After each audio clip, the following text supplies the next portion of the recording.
Քննչական կոմիտեն, որ մերժել է քննել Հովանավանքի զավթման մասին հաղորդումը, անվտանգություն է տրամադրել Մայրաթորի կողմից կարգալույծ արված քահանային։ Մենք գիտենք, որ իրենք բան չեն անելու, անկեղծ գիտենք, բայց դա անելու ենք, թող ով ուզում է լինի այդ պաշտոնատար անձը, թող ինքը իմանա, որ ինքը իր վարույթ եղավ, ինքը ստորագրեց, հակառակ բան արեց, ինքը պատասխան է տալու, բոլորը պատասխան են տալու, ով խառնվել է այս ապօրինությանը։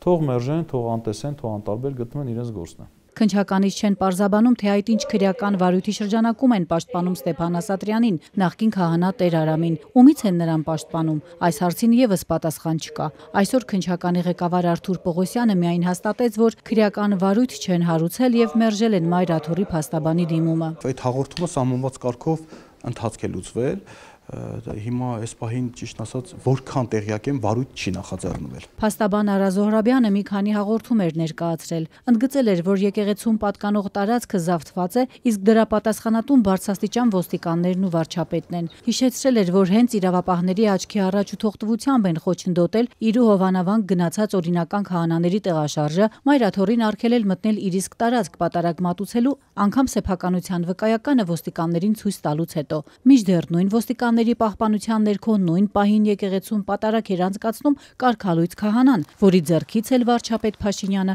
հաղորդություն էր ստացել։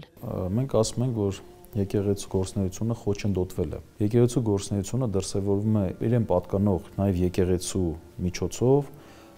ծեսեր կատարելուն։ Հիմա բռնազավթման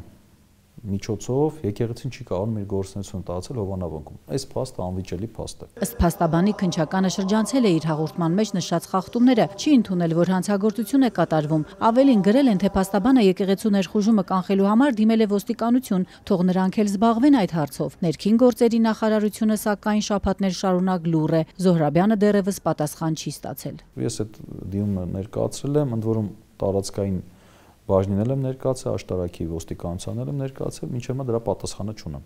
Դիտավորյալ անգործություն են դրսևորում, թող դրսևորեն։ Ինչու ոստիկանությունը միջոցներ չի ձեռնարկում Հովանավանքի սեփականատիրոջը Մայրաթորին վերադարձնելու իր տարածքն ու այն ազատելու Մայրաթորի կողմից կարգալույծ արված քահանայից, այս հարցը մնում է անպատասխան։ Ազատությունը հարցում է ուղարկել ներքին գործերի նախարարություն։ Չնայած ներկայացրած բողոքներին, Արա Զոհրաբյանն ի սկզբանե ակնկալիք չուներ, որ իրավապահները դրան ընթացք կտան։ Այս պայմաններում անպաշտպան ենք, իրականում անպաշտպան ենք։ Ցավալի է, բայց եսի մասնագիտական այս երկար տարիների ընթացքում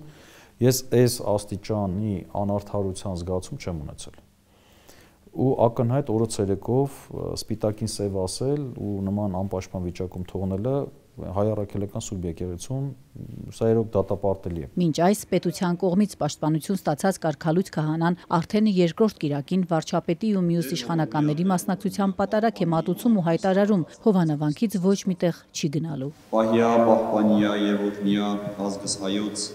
եկեղեցիս Հայաստանյաց եւ սահմանած մնաց։ Չենք պատրաստում եկեղեցուց դուրս գալ։ Մեր ամբողջ կյանքի նպատակը եղել է եկեղեցու մեջ լինելը։ Եկեղեցուց հեռացված, բայց վարչապետի հովանավորությունը վայելող Ստեփան Ասատրյանի ձեռքում են շարունակում մնալ Հովանավանքի ու Մայրաթորի իրեն տրամադրած տան բանալիները, իսկ ոստիկանությունը շարունակում է հսկել վանքի տարածքը, որ ինչպես պնդում են, բախումներ չլինեն։ Օրերս ներքին գործերի նախարարն ասել էր, թե Հովանավանքում շարունակում են պահպանել հասարակական կարգը։